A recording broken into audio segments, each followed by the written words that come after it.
Disclaimer, this video contains the use of AI, and although this is just a silly little video, I just wanted to say I do not support the use of AI to replace writers, creatives, artists, and anything or anyone in between. I believe we can learn alongside AI, let our true potential shine, but I do not believe it should do everything for us. We are taught to fear it, but I want to prove to myself that along AI, you can still create something that is yours, that is unique, and that is human. So if you take anything away from this video, it is that AI is not going away. In my job, it is something that is being integrated, something that we are being taught to use. But the best thing we can do is teach ourselves to use it safely, use it sparingly, and use it as a tool, not the end all be all or a replacement. Anyways, back to your regularly scheduled program. What's up, Explorers? This week we're going to try something new, turning a character AI conversation into a full-blown story, and potentially a series if this goes well. Now, this is just a silly little concept, and in no way will be the best story ever written. So, if you want some great stories, I know two amazing writers. There'll be a link in the description for both of their books if you want to check them out. They are amazing, and Kara's book has a YouTube channel if you want to check that out too. That will also be in the description. Show them some love. I promise it will be worth it. But without further ado, let's get started. So I recorded this whole video and was like, yeah, this is good. But honestly, as the days went by, I kind of felt pretty nervous uploading this video, even though this is a video I've been wanting to make and has been something I've been wanting to try. But because it uses character AI, and AI is pretty much a big sore spot in the art community, I just was nervous. I really do not want to offend anyone or, target anyone or make people feel like, I don't think that AI in art is a big issue, and that I'm kind of ignoring it. I just wanted to make a silly little video, but I kind of wanted to just give some of my opinions on how I go about using AI and what I try and keep in mind. And I think that AI can be an amazing creative tool, but like any tool, it works best when we use it responsibly. And I think the biggest thing to remember is that AI shouldn't replace your creativity, it should support it. Think of it like a sketching assistant. It can help you brainstorm, explore styles, or speed up repetitive tasks, but the heart of the work still comes from you. And something I think that we all should be mindful of is training data. Some AI models are trained on artwork without the original artist's permission. So in this video, I do use Character AI, and I am, pulling ideas from it, but I am rewriting it, reframing it, and adding kind of my own voice to it. And I'm kind of treating the AI output like a brainstorming partner or like an improv prompt, if that makes sense. And the whole point is kind of turning this raw chat into an actual story. So, adding pacing, adding character arcs, emotional beats, sensory details like themes and, meetings. So I really want to kind of transform it. So to me, I really was excited to make this video because I was thinking, how can I turn this conversation into a full-blown story? Like, what can I add? What can I put into this to, make it feel real and have meaning and just, feel like a actual story? Add, depth and emotion because, we chat with these character AI bots, but it's like, at the end of the day, it's very empty and just emotionless. So, honestly, I just wanted to have a bit of fun with this video. I just didn't want this serious sort of debate or just weight on me making this video. I just really didn't want to offend anyone. So, yeah, I just thought I'd give some of my thoughts. I'm sorry that you had to listen to me ramble, but anyways, we'll get into my process of doing this. So, for this novel I'm writing, if you can even call it that, I found a character AI bot and started chatting with it, which I know is like a really weird way to start, but I probably spent a few hours chatting with it, and in total, I had maybe 3 chapters of content to work with to get myself off the ground.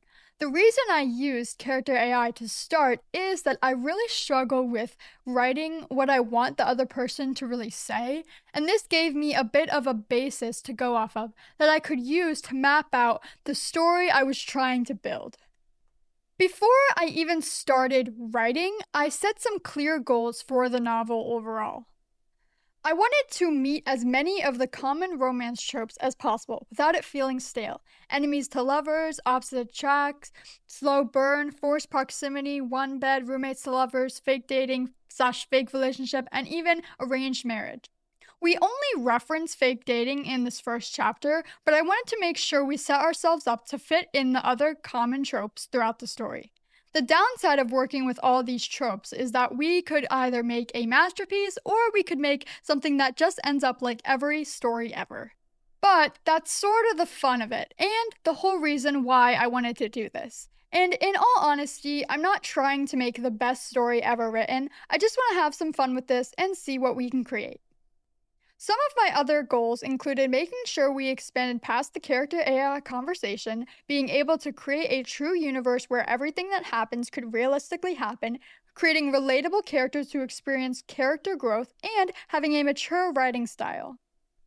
One of the biggest things I focused on was giving Lila a strong reason to agree to fake dating. I didn't want my novel to fall into those tropes that don't make any sense. Like, why would these two people who hate each other do anything for each other?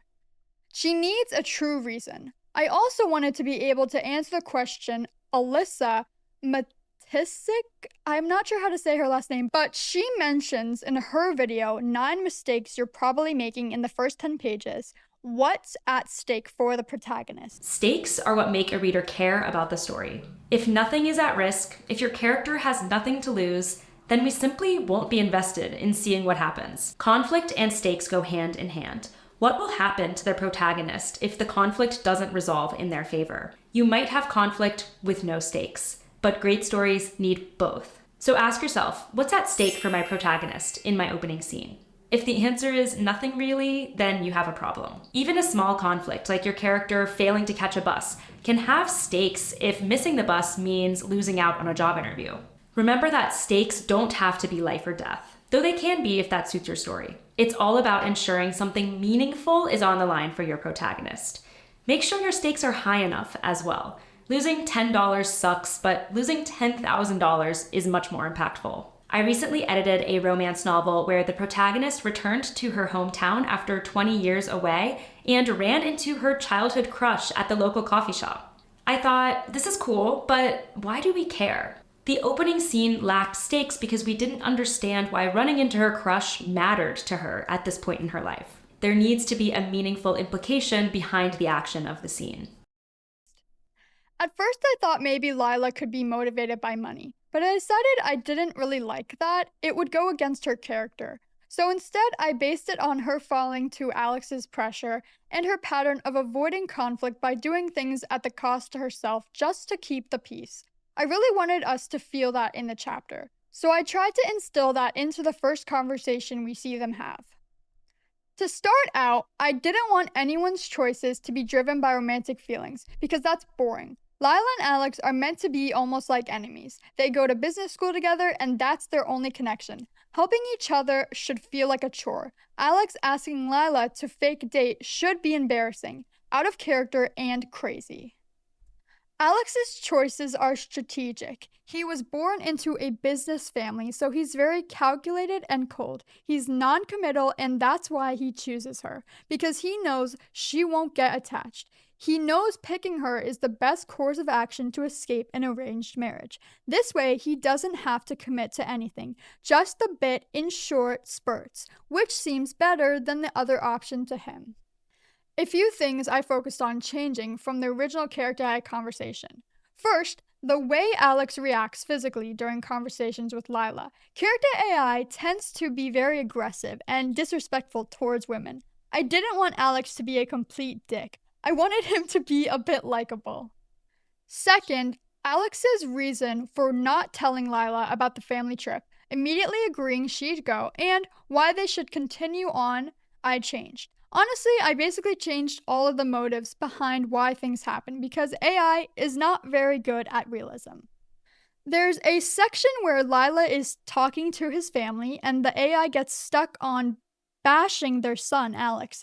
That's another thing AI does. It gets stuck on certain things and uses a lot of cliches, which Alyssa Matisik, again, not sure if I'm pronouncing that right, mentions in her video, "Can you tell which story is written by AI?" I really wanted to take a lot of that out. If I had to create a set of criteria for detecting AI-written fiction specifically, this would be it. AI-written fiction feels vague and placeless in setting, identifies feelings and themes too explicitly, tells and summarizes rather than shows in specificity, resolves things neatly, and relies on generalizations and cliches. I also wanted to make sure you could feel all the characters' emotions through the dialogue. The awkwardness of the second dinner, how upset Lila would be on the drive back, how new the fancy life would be to her, Alex's mother displeasement and guarded emotion, Alex's father's laid-back vibe, and Lila's struggle with how his mother feels about her. A few other minor things I changed were originally I wrote that they met at Lila's best friend's coffee shop, but I decided to instead have them meet at business school since they're graduating together soon and we start the first scene in a school hallway. I still wanted to keep a mention of a friend, so I gave her a roommate, someone she could go back to. I created a scene of them talking through things after the first dinner, so it's not always just Alex, Lila, and the family. Something funny that happened was during the character AI conversation, I didn't think the bot had a name, so I named him Alex. Then halfway through, they mentioned his name being Mateo, so I decided to put my real reaction I had in that moment of, why are they calling him Mateo? And having Alex be a name he goes by outside, and his parents go by his real name of Mateo. Now, to make this all legit, I actually did some research, because I have no idea what I'm doing, and I have never written anything like this before. And I watched a few people's videos, but the two that I would say that helped me the most would be the person I mentioned previously and someone called The Plottery. And I watched their video, Editor Fixes Common Prose Mistakes, Part 1 and Part 2. And I'm actually going to put a few clips from those two videos. So if you want to skip those, I'll put the timestamp up. But I thought they were really interesting and they are kind of long clips, but I thought they were really helpful. So I'm going to show a bit of those videos, but truly check out the full video because they're very helpful. One of my favorite quick exercises is to take a paragraph from your draft, highlight every filter word, so saw, heard, realized, noticed, thought, felt, seemed, and challenge yourself to cut at least half of them out. The more you practice this, the more you will notice how much stronger and more immediate your prose becomes and how much less your sentences feel like they're all using, the same structure and they're all saying the same thing. I said we don't want to just tell our readers that our characters are emotionally spiraling or that their thoughts are eating them alive. We want to show that spiral. We want to show those thoughts. So some options that you can cycle through are sensory description, what something looks like or smells like or feels like, direct character thoughts or commentary, rhetorical questions, exclamations or sound effects, contextual backstory, and yes, actions also, but not only actions. You could maybe think of it like writing in layers. So the action kind of gives you momentum and movement, but layering in that thought, that sensation, that memory, that is what is going to give you depth. That's what makes your prose feel alive and textured instead of flat. There's also another common place that writers overuse participles, and that is right after dialogue tags. So you will have stuff like, "I'm fine," he said, shrugging. "Don't go," she asked, reaching for his sleeve. So these feel clunky because the action is kind of like dangling off the tag, and they're not wrong, of course, but they do make the speech tag kind of redundant. It means that you can literally just drop the speech tag and turn the phrase into an action beat. So the examples we had could be, "He shrugged, I'm fine," or "Don't go," she reached for his sleeve. So these can be cleaner, stronger, and they can keep your dialogue dynamic. But just like with other fixes, don't go overboard. Cutting every ing verb will strip away the variety out of your prose. Sometimes a participle is actually exactly the right choice for the rhythm or the flow of your sentence or your whole paragraph. The trick is just to use them deliberately when the action is literally simultaneous or when just the cadence feels right. So a quick exercise for you, if you tend to do this, is to pick a scene from your draft and highlight every ing verb. Ask yourself, are these things actually happening at the same time, or am I just stacking actions? And then try rewriting at least half of these into clean past tense or present tense if you're writing in present tense, or action beats. I know those were long clips, but I did really try and apply a lot of her tips, and I'll give a few examples. The first one being I wrote, originally Lila was walking down the hallway, idly rolling her necklace chain between her fingers, when a sudden sharp poke on her arm made her freeze. So I changed it to Lila walked down the hallway, rolling her necklace chain between her fingers, when a sudden sharp poke to her arm made her stop short. She turned and froze. Another example would be I wrote, her fingers tightened around her necklace until the chain bit into her skin, a sharp little pain that kept her from spiraling. She stared at him, at the desks around them, at the way he was pretending this was simple. Her stomach twisted so hard she thought she might be sick. In which I changed it to, her fingers tightened around her necklace until the chain bit into her skin, a sharp little pain that kept her from spiraling. This was the part she hated. She spent years training herself to keep the peace, to smooth things over, to say yes before anyone could get disappointed. She stared at him, at the desks around them, at the way he was pretending this was simple. Her stomach twisted so hard she thought she might be sick. And what I did here is I really wanted to input more of her thoughts of kind of pleasing people by agreeing to what they say, what they want, and not really thinking more for herself and what she needs and what she wants. So I feel like adding in that little blurb kind of helped. Another thing I tried to do was kind of remove things that maybe weren't really needed or over describe things. So, such as, she dragged in a breath, hating the way her chest tightened, hating that he could make her feel cornered without ever raising his voice. But fine. The words scraped out of her like they costed something. I'll do it. In the second draft, I took out the words like they costed something because I thought that's not really needed. And I continued on changing a bunch of things and editing it till I got to this one scene where I think this is probably the biggest change I did, is when she gets back from shopping and she's all alone and she has this little inner monologue just, capturing what she's been through throughout the day. And we get to see a bit of the roommate, but it's mainly about her. And I think that was probably the biggest change I made. And I'm going to actually put all those videos that I watched and some I didn't mention in the description if you want to watch them. I fully recommend you do. But with all that editing done, I would like to read the full first chapter that I wrote. Chapter 1. Lila walked down the hallway, rolling her necklace chain between her fingers, when a sudden, sharp poke to her arm made her stop short. She turned and froze. Alex stood closer than she expected, his cold blue eyes fixed on her with an intensity that felt off. Not angry, not playful, something tighter. Controlled. "What do you want?" she asked, steadying her voice as her shoulders tightened.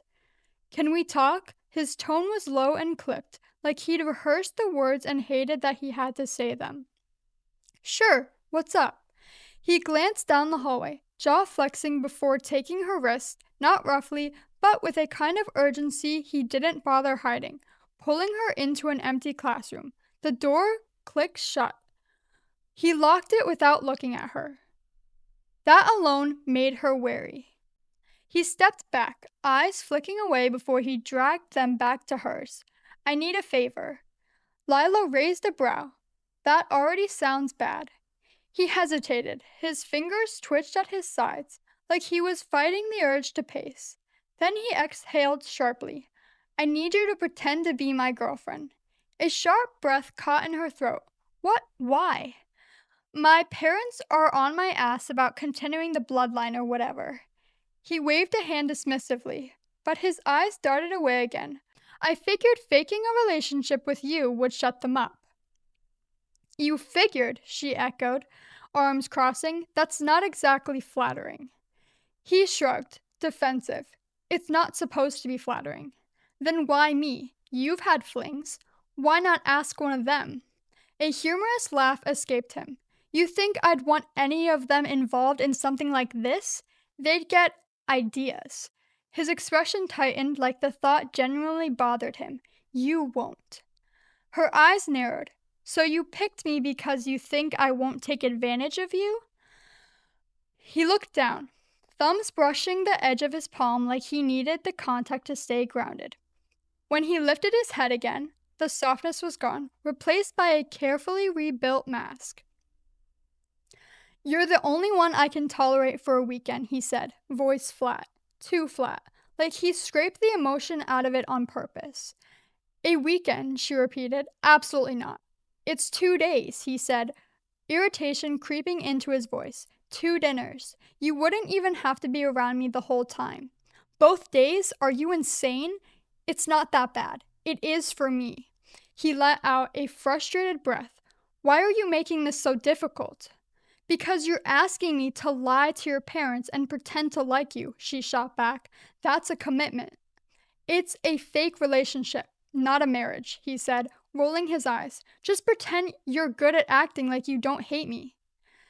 Right, because nothing says fun weekend like pretending I can stand you, she muttered. He huffed a laugh, but it didn't reach his eyes. You'll survive, or are you scared to spend a weekend with me? Wait, her stomach dipped. I don't have to stay at your parents' mansion, right? No, he said quick, too quick, just the dinners. She let out a breath she didn't realize she'd been holding. Okay. His shoulders dropped, relief flickering across his face before he smothered it. So you'll do it? Her fingers tightened around her necklace until the chain bit into her skin, a sharp little pain that kept her from spiraling. This was the part she hated.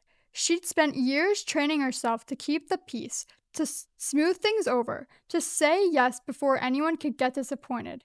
She stared at him, at the desks around them, at the way he was pretending this was simple. Her stomach twisted so hard she thought she might be sick. God, Alex. Her voice thinned despite her effort. He didn't move, didn't blink, just waited, like he already knew the answer and was giving her the courtesy of saying it out loud. She dragged in a breath, hating the way her chest tightened, hating that he could make her feel cornered without ever raising his voice. But fine. The words scraped out of her. I'll do it. He reached out and patted her head, condescending, dismissive, a shield for the vulnerability he refused to show. The touch sent a flash of heat up her neck before she swatted his hand away. Don't make me hurt you. He smirked. What are you gonna do? Bite me? Worse. Kill you and bury you in the ground. He laughed, but there was a flicker, just a flicker, of something like relief behind it. I'm shaking. She unlocked the door and stepped into the hallway. Cool air hit her, a sharp reminder she couldn't take back what she'd agreed to. You should be, she said, staring ahead as the weight of her decision crashed over her in a sickening wave. Her stomach tightened, alarms blaring in the back of her mind. When is this dinner, anyways? The words scraped out of her, thin and strained, as she tried to smother the certainty that she'd just made the worst decision of her life. This Sunday night, he shoved his hands into his pockets, shoulders tight. We'll be going to the estate. It should only be a few hours. You can manage that, right? Yeah, sure, she muttered, regret already settling in. But you're buying my dress. You're rich, after all. He scoffed, rolling his eyes like the request was beneath him. What kind? Long sleeve, flowy, conservative, simple, something like that. He repeated it under his breath, committing it to memory. All right, anything else, Your Highness? I'm obviously going with you because you know nothing. She headed towards the parking lot without checking if he followed. And you're driving. He fell into step behind her, hands brushing his hair back. Fine, but don't think you get to boss me around this weekend. We'll see. Don't get cocky, he warned lightly. or I might change my mind about buying you that dress." She shot him a look. "Don't get cocky, or I might change my mind about helping you." He scoffed as he unlocked the car. "You wouldn't dare back out now. You're stuck with me for the weekend, darling." "Try me," she said, leveling him with a glare. He smirked and opened her door with a little flourish. "You're playing a dangerous game. You think you can outwit me? You're stuck playing my pretend girlfriend whether you like it or not. Just get in the car, stupid," she muttered, settling into the passenger seat. He shut the door, still chuckling. "Bossy, aren't we? You'll have to act nicer if you want to pass as my girlfriend, darling." "Your parents aren't here," she said, buckling her seatbelt, "so I don't have to do anything." He sighed dramatically as he started the engine. "God, you're insufferable. You're lucky I tolerate you." "Barely, I assume." "Oh, darling," he said, pulling out of the parking lot. "You have no idea how much restraint I use to put up with you." She rolled her eyes, but the corner of her mouth twitched. Their bickering carried them all the way across town, his dramatic sighs only making her eyes roll. By the time he pulled into the small shopping district, the teasing had settled into a familiar buzzing warmth between them. She stepped out before he could get another jab in, shutting the car door on whatever smug comment he was about to make. A hint of jasmine and new fabric drifted from one of the boutiques as she approached.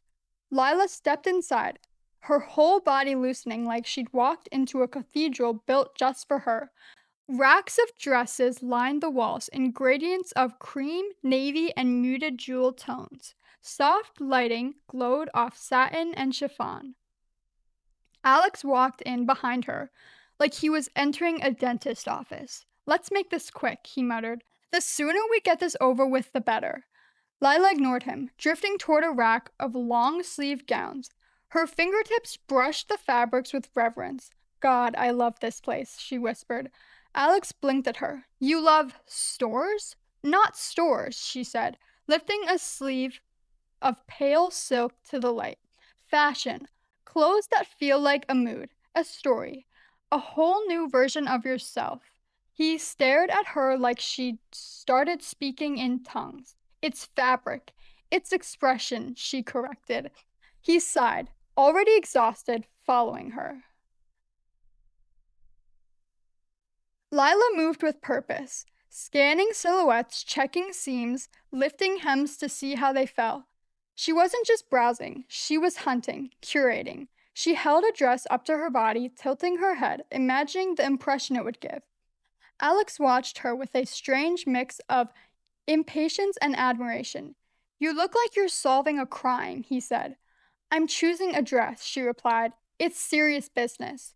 He snorted. "My mother used to say the same thing. She'd drag me to stores like this for hours, every weekend, sometimes after school. She'd hold up dresses and ask which one made her look more like a Worthington."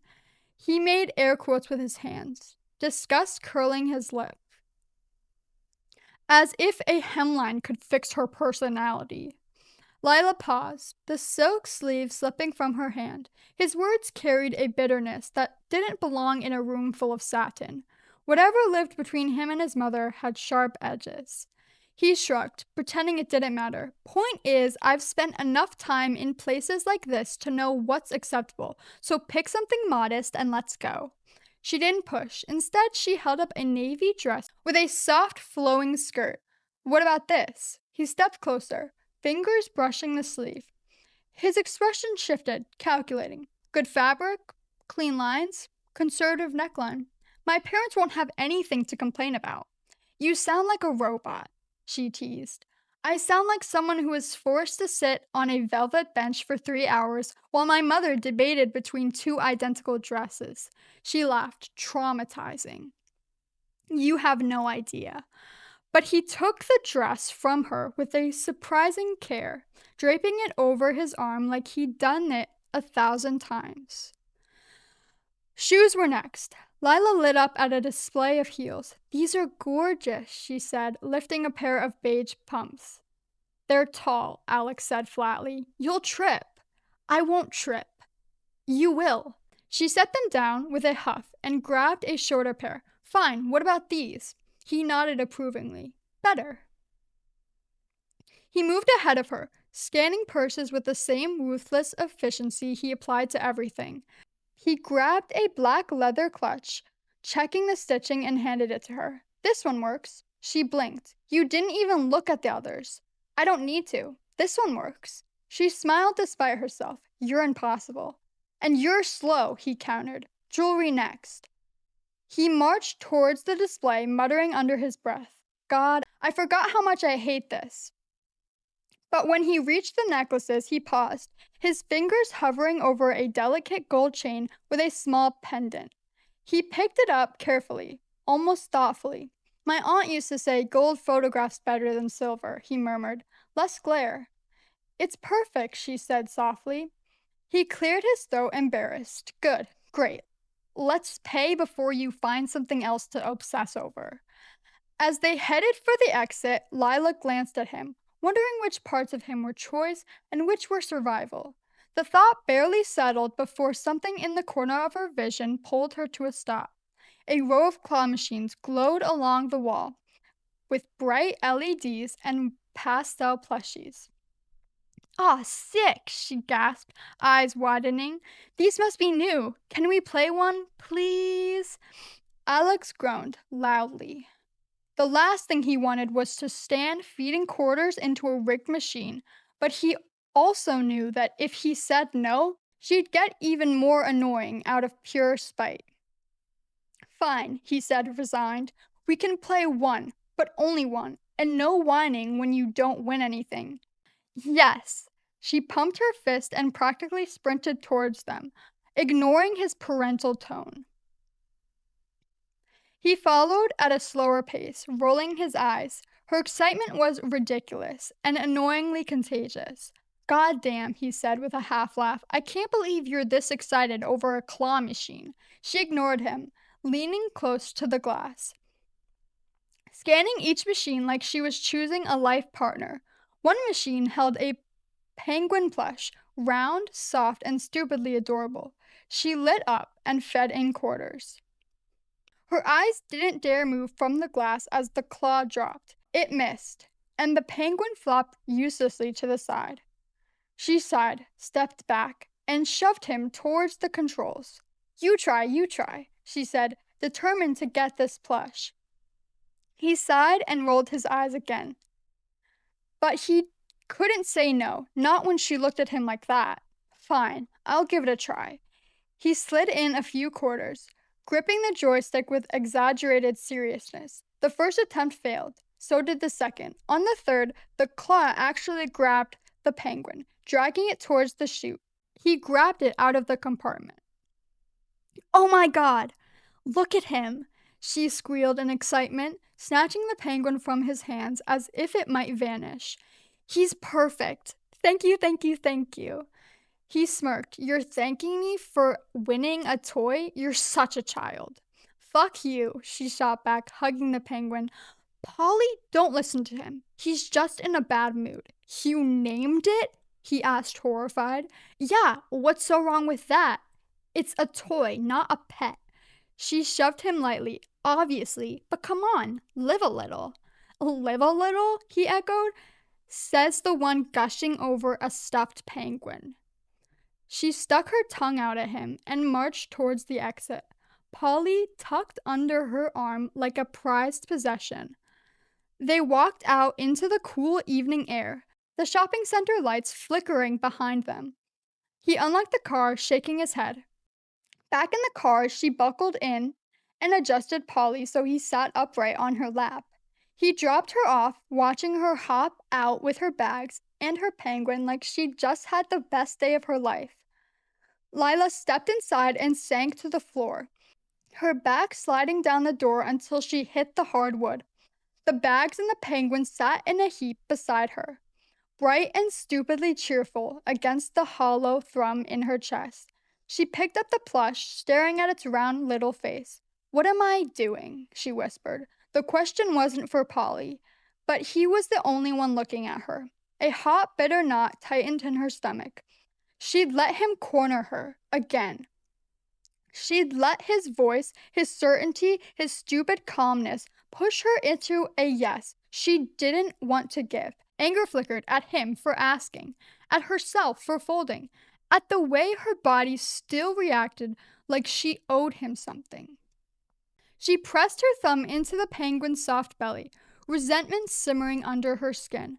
I should have said no, she muttered. I should have walked out. But she hadn't, and now the weekend loomed like a trap she stepped into with her eyes open. Her head dropped to her knees, breath shaking out of her. God, I'm such an idiot. Her roommate walked in, eyebrows lifting at the sight of her. Whoa, rough day? She glanced at the pile on the floor. Did you go shopping and get a penguin? Lila let out a tired, humorous breath. Yeah, kind of. She rubbed her forehead, exhausted. It's a long story. The car idled at the foot of the long, lantern-lit drive. The estate... Why does it say drive? That should say driveway. My bad. Okay. Let's just restart. The car idled at the foot of the long, lantern-lit driveway. The estate rising before them like something out of a world Lila had only ever seen in magazines. It was too polished, too quiet, too old money to feel real. The windows glowed with warm light, silhouettes drifting behind silk curtains. Even from there, she could hear the faint hum of conversations, the clinking of crystal, the kind of laughter that belonged to people who never had to worry about rent. Alex exhaled sharply, fingers drumming the steering wheel. All right, showtime. Remember, lovey-dovey girlfriend, soft eyes, maybe even a smile for once. Lila shot him a glare. I said I got it. He stepped out and circled to her side, offering his arm, stiff with nerves. Just stay close. My parents can be a lot. And by a lot, I mean overbearing, judgmental, terrifying, she supplied. All of the above, he swallowed. And please, for the love of God, try to act like you don't hate me. Stop nagging. You're making me more nervous. I'm not nagging. He cut himself off, jaw tightening. Fine, I'll shut up. She elbowed him lightly. Ring the bell. He muttered something under his breath, but obeyed. The butler opened the door with the posture of someone born in a tuxedo. Lila stepped inside and felt the world shift. Marble floors, towering ceilings, the faint scent of wine and polished wood. Everything gleamed, everything whispered money. She was almost overwhelmed, scanning the walls adorned with priceless art and antiques. Alex's hand settled on the small of her back, guiding her through a hall lined with portraits of stern ancestors. Relax, he murmured. You look like you're at a funeral. You never told me this was going to be a dinner party, she hissed, snatching a glass of wine from a passing tray. You said dinner with your family, not them and everyone they know. He winced. They always overdo it. They like an audience. Fantastic, she sneered.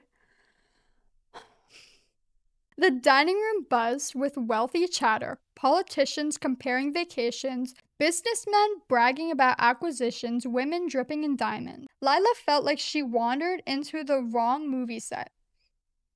She felt herself tighten up around all these, in her mind, entitled rich people. Alex nudged her shoulder as his parents approached them, and she immediately straightened up, like the whole world was watching. His mother moved first. She was elegant and poised, with eyes sharp enough to cut glass. His father followed, relaxed, hands in his pockets, wearing the easy smile of a man who didn't take much seriously. Well, well, his mother said, gaze sweeping over Lila like a appraisal. And who is this lovely lady you've brought, Mateo? Lila linked. Mateo? Alex tightened his arms around her waist. This is my girlfriend Lila, the one I've told you about. Lila extended her hand. It's very nice to meet you. His mother took it delicately, her expression unreadable. The pleasure is ours. We were beginning to worry Mateo had forgotten how to speak to women. His father chuckled. Or that he scared them all off.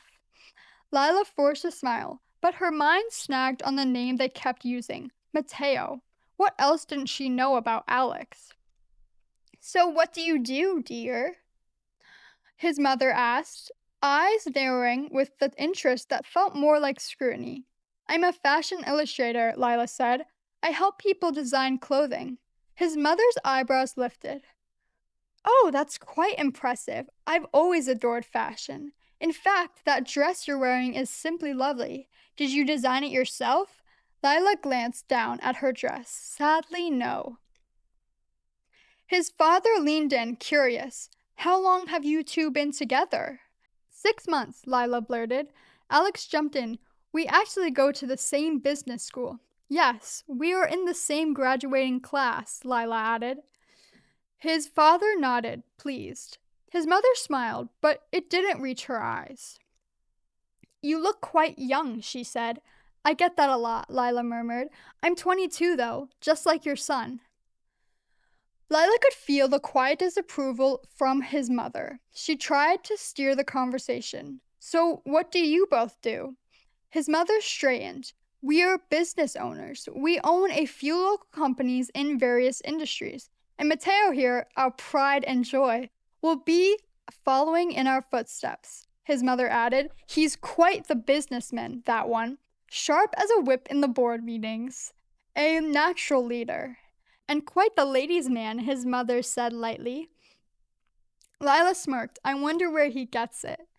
His father laughed. You're witty. I like you. You're different from the women Mateo usually brings home. Lila stiffened. Why do you say that? His mother's smile sharpened. He typically dates polished girls, well-connected, refined, women with pedigree. Lila's stomach dropped. I see. But you, his mother gaze swept her again. You look common. His father tried to intervene, but she silenced him with a glance. Lila's chest tightened. Well, I'm sorry to disappoint. You think I'm disappointed? His mother laughed softly. That would be an understatement. Lila set down her glass. I think I've heard enough, if you'll excuse me. She turned, walking out before anyone could stop her. Lila! Alex's father called after her, but his mother's voice cut cleanly through the room. Let her go. Alex's head snapped towards her, eyes cold. Mother! She lifted a hand dismissive. If she can't handle a simple conversation, she's not cut out for this family. That did it. Alex's jaw locked and he strode out after Lila, ignoring the murmurs rising behind him. Outside, the night air hit her like a slap. She paced by the fountain, arms wrapped tight around herself, trying to breathe past the humiliating burning under her skin. The estate's lights shimmered on the water, mocking her with their calm state. Why did you bring me here? She demanded the second he stepped outside. Her voice cracked, raw. Was this your plan? Throw me to the wolves? You had to have known they wouldn't approve. Lila, I shouldn't have agreed to this. She shook her head, tears threatening but refusing to fall. Look at me. They're right. I'm nothing like you. I didn't know it would be that bad, he said, running a hand through his hair, looking genuinely shaken. I knew they'd be skeptical, but not, he swallowed, not cruel. I'm sorry. What now? Her voice was small, but furious. What do you expect us to do? Keep pretending? Keep letting them tear me apart? I'm not even actually dating you. He exhaled, the sound frayed. If we stop now, they'll take it as proof I can't choose for myself. They'll start parading suitable matches in front of me by tomorrow morning, and once they start, they won't stop. Just stay in this with me a little longer. It's the only thing keeping them from locking me into an arranged marriage. She looked away, jaw clenched so tight it hurt. Fine, but I'm not going back in there. I don't expect you to. He stepped closer, softer now, almost careful. I'll take you home. She nodded, exhausted. You said there's another dinner. We'll just pick up from there. The ride back was silent. When Lila slipped through the apartment door, her roommate was curled on the couch, half watching a show. I thought you said you'd be back late. What happened? I'll tell you in the morning, she murmured, voice flat. She disappeared into her room and closed the door with a soft, defeated click. Lila didn't bother turning on the light. The darkness felt like the only thing that wasn't judging her. She leaned back against the door, breath shaking, the humiliation finally catching up now that no one was watching. Her chest felt tight, like her ribs were trying to hold in everything she refused to let spill out in front of Alex's mother. She kicked off her shoes and crossed the room, each step heavier than the last. The dress that had felt elegant hours ago now felt like a costume, cheap, flimsy, and wrong. She tugged at the zipper with trembling fingers, letting it fall to the floor before pulling on an oversized t-shirt. Her throat burned. Her eyes stung. She sat at the edge of her bed, elbows on her knees, hands pressed to her face. Common. The word echoed in her head. She wasn't sure how long she sat there before she heard the soft knock. Lila, her roommate called gently. You okay? The door cracked open anyway. Oh, what? That doesn't make any sense. Why do I have the word anyway in there? The door cracked open, her roommate peeking in. Hey, you disappeared like a ghost. That's not like you. Lila let out a humorous laugh. Maybe it is now. Her roommate stepped inside, closing the door behind her. Talk to me. I don't want to, Lila muttered, wiping at her eyes. I just want to forget tonight happened. That bad? Lila swallowed hard. Worse. Her roommate sat beside her, not touching her, just close enough to anchor her. Tell me. Lila exhaled shakily. His mother called me common. Her roommate's head snapped towards her. She what? And she said she was disappointed, and that I wasn't refined enough, or connected enough, or whatever pedigree means to people like them. Lila's voice cracked. I felt like I was on display, like I was some stray he dragged in. Her roommate's expression softened. Lila, that's cruel. That's not on you. It felt like it was. She rubbed her palms over her eyes. I didn't belong there. I knew I didn't, but hearing her say it, her breath hitched. It made it real. Her roommate finally reached out, squeezing her hand. You're not common. You're talented and sharp and gorgeous, and you have more grit than any of those diamond-draped mannequins. They're threatened, that's all. Lila let out a shaky laugh. I don't think she was threatened. I think she was disgusted. Then she's an idiot. Silence settled between them, gentler this time. After a moment, her roommate asked, so what happens now with Alex, with this whole fake dating circus? Lila leaned back against the wall, exhausted. There's another dinner, a smaller one, just the family. We're supposed to pick up from there. Her roommate blinked. You're going back? I have to. Lila's voice was flat and resigned. He needs me, and I agreed. And I'm not backing out now, even if I want to crawl into a hole. Her roommate studied her for a moment. Then we're going to make sure you walk in there looking like you own the place. Lila snorted. I don't think that's possible. Oh, it is, her roommate said, already shifting into planning mode. We're going to pick the outfit, the hair, the attitude. If they want pedigree, we'll give them something better. Lila reached for her hand, voice barely steady. Thank you, Sarah, really. I don't know what I'd do without you. Sarah's expression softened, thumb brushing her knuckles. Only then did Lila let her head fall back, eyes closing at the weight of the night finally hit. I'm so tired, she whispered. I know. Sarah squeezed her hand again. Sleep. We'll deal with the rest tomorrow. Lila nodded, the weight in her chest easing just enough to breathe. Yeah, tomorrow. But even as she lay down, she couldn't stop thinking about the second dinner, about walking back into that house, about facing those eyes again, about pretending she wasn't breaking a little inside. And beneath all that, one question pulsed quietly, stubbornly.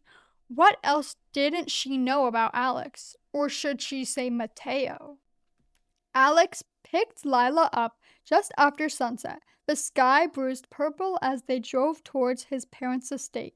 The closer they got, the quieter the car became. Tension rolled off her. Tight shoulders, tight jaw, tight everything. She wasn't sure if it was nerves or dread. Probably both. This time, it would just be the four of them. A one-on-one dinner. Somehow that felt worse. The butler led them through the foyer and into the dining room, where Mateo's parents were already seated. His mother's gaze landed on Lila first, assessing her from head to toe, her expression tightening with every inch. His father, by contrast, lit up with a warm smile. "Ah, there you two are," he said. "We were starting to think you wouldn't make it." "Sorry, there was traffic," Lila replied, keeping her voice even. His mother scoffed. "Yes, traffic. How convenient." His father shot his wife a warning look before gesturing to the empty chairs. "Please, have a seat." They sat. The first few minutes, I don't know why, why do I need to say that? I feel like I don't need that, right? Someone let me know. The first few minutes crawled by in stiff. Awkward silence broken only by the clinking of silverware. His mother's eyes never left Lila, sharpening with every pass. His father tried valiantly to fill the air with harmless small talk, school, weather, anything that didn't involve judgment. Then his mother struck. "Mateo, will Lila be joining us on our yearly trip?" Both Lila and Alex froze. He forced a smile that didn't reach his eyes. I don't know why I used that so much. I really should stop using that. "Yes, of course. I was planning on bringing her along." "I'm sorry," she said, turning to him. "What trip?" His mother answered before he could.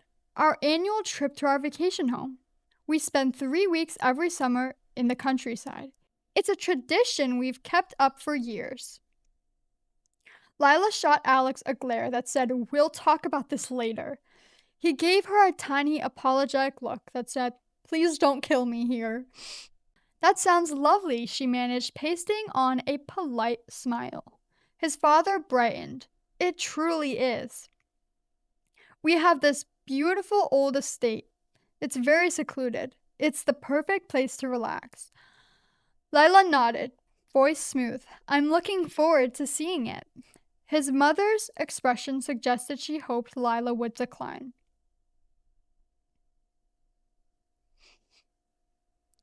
Dinner ended eventually, and the four of them drifted towards the living room.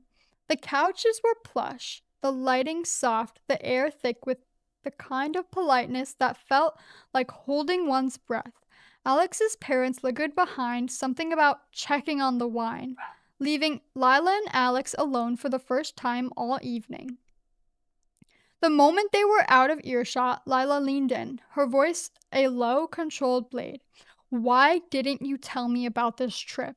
We didn't agree to this. I have a full-time job. I can't just drop everything for you." He winced. I know. I should have told you. I just forgot. Everything's been chaos with school and my parents, and he scrubbed a hand over his face. I didn't remember until they brought it up at dinner.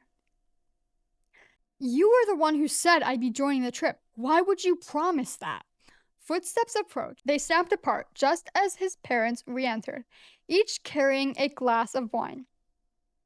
Well, I hope the evening hasn't been too dull for you, his father said as he handed them each a glass.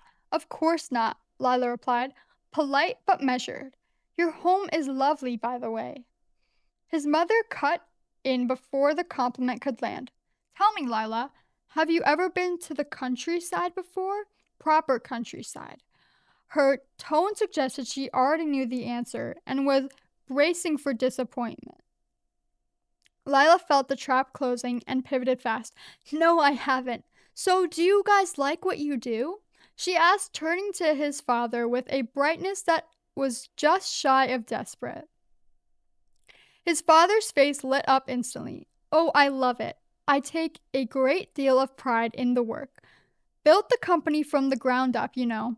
He chuckled, warm and genuine. And my boy here will take over when he's ready. Isn't that right, Mateo? Alex's smile was tight enough to crack. Of course, father. His mother's eyes flicked to him, then back to Lila. Assessing, calculating. It's a demanding business, she added. Not everyone is cut out for that kind of lifestyle. Lila held her gaze. I'm sure it is. His father, oblivious to the undercurrent, leaned forward. But it's rewarding. There's nothing like seeing the result of your work with your own hands. Alex cleared his throat. Dad, maybe we shouldn't bore her with nonsense, his father said. She asked. His mother's smile sharpened. Yes, she did. The conversation limped on. Small talk, pointed questions, polite deflections. Every minute felt like an hour. Every glance from his mother, a quiet test Lila hadn't studied for. Eventually, the evening wound down. Coats were retrieved. Goodbyes exchanged. And the front door finally closed behind them. They were free, at least in the technical sense. The front door shut behind them. Why did I say the front? I'm stupid. Like, do you know how many times I read this over? I was like, yeah, this is good. And somehow I said, the front door finally closed behind them twice. This is why you review over and over and over. Anyways, we'll just continue. They were free, at least in the technical sense. The front door shut behind them, the state shrinking in the rearview mirror. But Lila still felt the mother's gaze like a hand around her throat. The car filled with a silence that wasn't quiet at all. It buzzed, pressed, vibrated. Alex gripped the wheel like it was the only thing keeping him upright. I know you're pissed at me. She let out a humorous breath. Is it that obvious? You haven't looked at me since we left. She finally uncrossed her arms, holding her hand up to her mouth. Do you even understand the gravity of the situation we're in? You didn't just spring a dinner on me. You volunteered me for a 3-week trip without asking, without warning. You trapped me, Alex. You said 2 dinners, 1 weekend. Now it's a whole vacation. I'm the idiot for believing I could trust you for once. He flinched like every word hit bone. I know. I screwed up. He exhaled hard. I panicked, okay? She was already looking at you like you were a stray dog I dragged in. I just reacted. I didn't want her to think you weren't committed or that I wasn't. His jaw tightened. I wasn't thinking. I should have been, but I wasn't. She stared out the window. Well, your panic just cost me 3 weeks of my life. I can't take that much time off. I don't know what you want me to say. His voice rose, then dropped immediately, like he was afraid of scaring her. What do you want me to do? Tell them you can't go because you have work? Yes, she said, incredulous. That's exactly what I want. He groaned. They won't accept that. They'll think. He cut himself off, jaw clenching. We'll just pay your work to let you off. She blinked. Is that even legal? No, probably not. He dragged a hand through his hair. But I'm desperate, and unless you have a better idea, you're coming. She slumped back, defeated in a way that felt like sinking. When is it, anyways? He hesitated. Too long. That was her first warning. Next week? Her head snapped towards him. Next week? I thought this was months away. She stared at him like she was calculating the odds of survival or murder. I guess I could bring my work computer. He let out a disbelieving laugh. You're being forced into a vacation and you still want to work? I have deadlines, Alex. You can bribe my job all you want, but I'm bringing my laptop. Fine, bring your damn laptop. But if you spend the whole trip working, I'm throwing it in a lake. She didn't answer. She didn't need to. The silence between them was thick, resigned, and a little tragic. The trip was happening, and neither of them were remotely ready. Man, that was a lot of reading. But oh my god, this is what I get for doing this in like sections. So like this, I did it a lot in like sections, and kind of where I somehow did those two, the door finally closed and the door finally closed. Like I did this as a section and I did this as a section, and somehow I managed to miss that I said the same thing twice. So yeah, like I definitely, and people do say this, like you're going to change the chapters even if you wrote the first chapter. This first chapter is going to change as you write along. And I think the pottery even the plottery even mentioned this too, or maybe it was Alyssa. But yeah, I think honestly, I think this was pretty good as like a first. I mean, it's not perfect, okay? Like I'm not I'm I'm not a professional writer, but I think honestly I'm really proud of like what I wrote. This took a really long time. Just like writing this took about a week, but like I spent a lot of hours on this. Um Now, I know what you're thinking. That was really, really, really dialogue heavy. And you're right. But this is because I actually want to go for something a bit different than like a normal novel. I kind of want to do something similar to Whitebird, where it's almost like this comic book style with story dialogue and pictures. I want that hybrid illustrated prose vibe, since we're already all about art here. We could go through creating the character models and illustrating a few panels. I honestly think that could be really fun. And it would also allow me to not rely so heavily on the classic novel format, because obviously, again, it's very dialogue heavy, and I'm not the best at like describing the scene, or you know, describing really, and the like certain noises. I feel like I could maybe get better at, especially with the plottery mentioned, having more like noises. I mean, I do have like the click of the door and a few things, but I think we could also try and have those types of noises, kind of like comic books do. So I do plan on making a part 2 of this video for chapter 2. So, but again, this is kind of all if this all goes well. I mean, I'm kind of leaning towards doing that. That's more what I'm leaning towards, because that is much more exciting. And again, I just don't think I could do a normal novel unless I had like a really good editor or something by myself. And I think it would definitely be more fun to have pictures, because I do envision it being more like, oh, you see it. So I think in the next one, what I want to do is kind of just go back and look at this chapter, maybe remove some of the repetition, like the phrasing that I use. It's kind of repetitive. Try and change a few of those things. Delete anything more that I think is a little bit unnecessary. And then we will get to oh, and also kind of adding those like noises and maybe some more like details, stuff like that. And then we'll get to chapter 2 and we'll go through that one. Well, that is it for the video, everyone. I hope you enjoyed it. Comment down below what you thought and if you liked this first chapter. I really tried my hardest on this, and I know that AI is kind of a sore subject in art, and I personally do not like using it for everything, just for certain things. Maybe like a helpful thing on the side if I need help, if I need some, ideas. It's easy to, put in a little thing, and maybe that's controversial to you. You'll have to let me know what you think in the comments down below.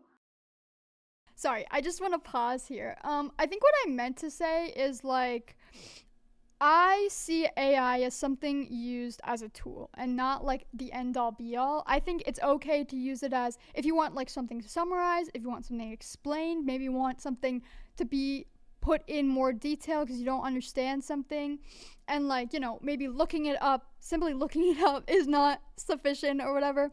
Or maybe you want like some ideas of art things you could do, or, you know, and maybe you don't want to watch a whole video about art things you can do. But I think using it to, you know, recreate everything, or, you know, do everything for you, I think that is where I have a problem with it, and where you're just not learning anything new. Because, you know, there's a lot you can learn from AI, but there's a lot you can kind of take away from your own self just by using it, by relying on it too much, by, you know, not thinking for yourself. And so I know in this video I do use AI, but I really try and, you know, not rely on it. I change it. I changed a lot of the story, a lot of the dialogue, but I kind of used it as, you know, just a stepping stone from, you know, my idea. Because, like, I had an idea in my head and I just wasn't sure how to really, like, you know, put it down on paper. So having that AI kind of helped me a little. That really, you know, made this kind of become a thing and be real. So I feel like that is my only like justification of like using it. And yeah, again, like maybe that's controversial to you, maybe you don't agree at all, and you can, you know, let me know.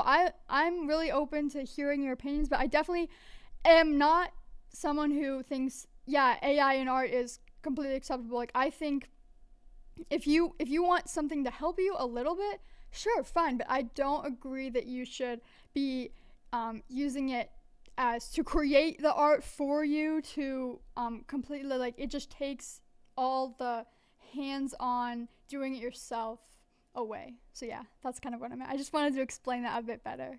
But that is it, and I'll see you in the next one.